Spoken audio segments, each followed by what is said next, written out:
from music players to music makers. Another headliner at the Creative Cool session was upcoming band The Flying Puppets. The Flying Puppets got together 6 months ago, when members of 2 Auckland Asian bands, Lulu and the Puppets and Infinite Flying Kick, decided to collaborate. Their fan base grows as they gig around Auckland and at Chinese community events like this party for the online community Sky Kiwi. The Flying Puppets band, they are quite popular within Chinese community. That's why we invite them to come to our Sky Kiwi and spawn Hakka party.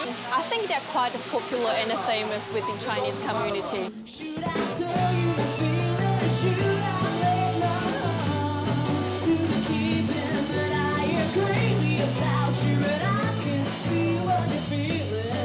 Quite often we will share stages with other musicians as well, and quite often Asian musicians as well, and so they bring their friends and we bring our friends.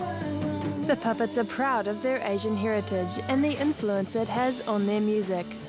So far, the band has taken a very DIY approach, including doing all their recording on a friend's computer. But they have big dreams for the future. For me, I think it's more about emotions and how to bring across that kind of emotions across to audience. And then I think as a Chinese person, I'd like to share that emotion with lots of people, not just, you know, Kiwi people or Chinese people. I like to share.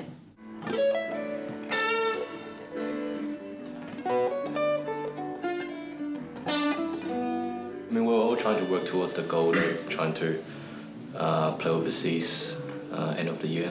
I mean, see how it goes. Yeah, I mean, music's all been pretty big in our lives, and I mean, for some of us, we might have not sort of taken it that seriously as a full-time job, but then you know, we're still going and trying to make the best out of it, really. Yeah, before we get old. The band is currently unsigned and pulling their own strings. But if things go as planned, these puppets will soon be flying high. I was brought up as a Chinese girl on a market garden. From creative beats to the visually provocative, glass artist Susan Louie shares her life story and artworks with conference delegates. Using lead crystal glass, Susan captures her childhood memories as a girl brought up on a market garden. She's been casting glass for the last 8 years. I had no idea what casting was. I mean, you know, I'm a market garden girl, office girl. Hello, what's casting, what's 3D? And that first weekend I did the casting course, and so we saw how the glass actually reacted in a mould, and we got our first piece out. That was it. I was just hooked. And I just went, wow, there's all these possibilities and there's all these things. Since then, Susan has had several exhibitions with her pieces, representing her diverse feelings about life on a market garden.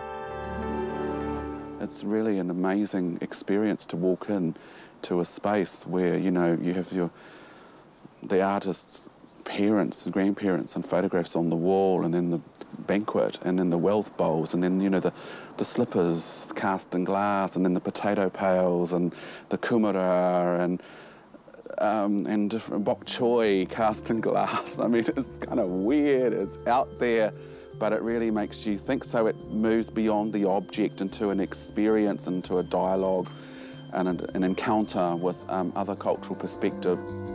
Susan starts by making a wax model, in this case, bitter melon.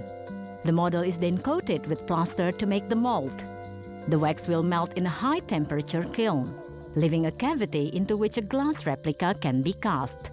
It's a long process that requires a lot of patience. Somebody once said to me, Susan, if you don't like trepidation, don't cast glass. So that was it, and I thought, well, I think I can handle a bit of trepidation, but I haven't actually had that many stuff-ups or breakages.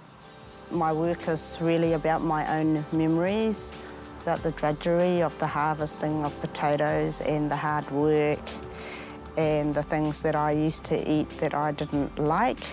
What she didn't like to eat was traditional Chinese lotus root soup, but she cast the lotus root in glass beautifully.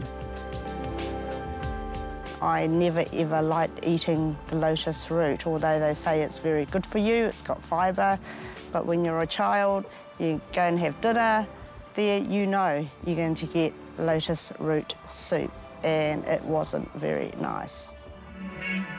Susan grew up in Manutuke in Gisborne, a predominantly Maori suburban community. Her grandfather arrived in New Zealand in the 1800s and brought Susan's father to New Zealand to set up a market garden. Our lives was dedicated to putting food on the table and working in the market garden after school and then doing your homework, you know. So we didn't actually isolate ourselves. I guess you just, people in those days, you know, they didn't know how to kind of interact probably with another culture. I started doing my art, when I started doing glass, I realised that there was something that I needed to say for myself, whether to accept that I'm Chinese was just about me finally accepting, hey, it's okay to be me, it's okay to be Chinese, it's okay to tell your story for the history of New Zealand because it's part of a greater Chinese community and involvement. And so, you know, I'm proud to be Chinese, I'm proud to be a New Zealander, you know, I will always be, probably, you know, I will always be a New Zealander first. In 2006, Susan was diagnosed with breast cancer. Eshirananda met her when she participated in that year's Sculpture on Shore event. That was a very interesting year.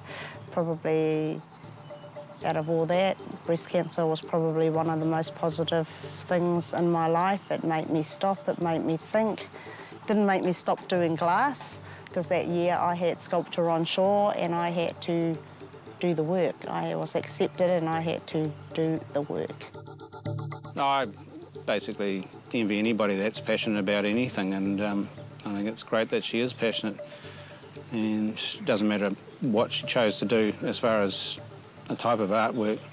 I'd basically support her 100%. Susan hopes to delve deeper into her identity by going to China to visit her roots.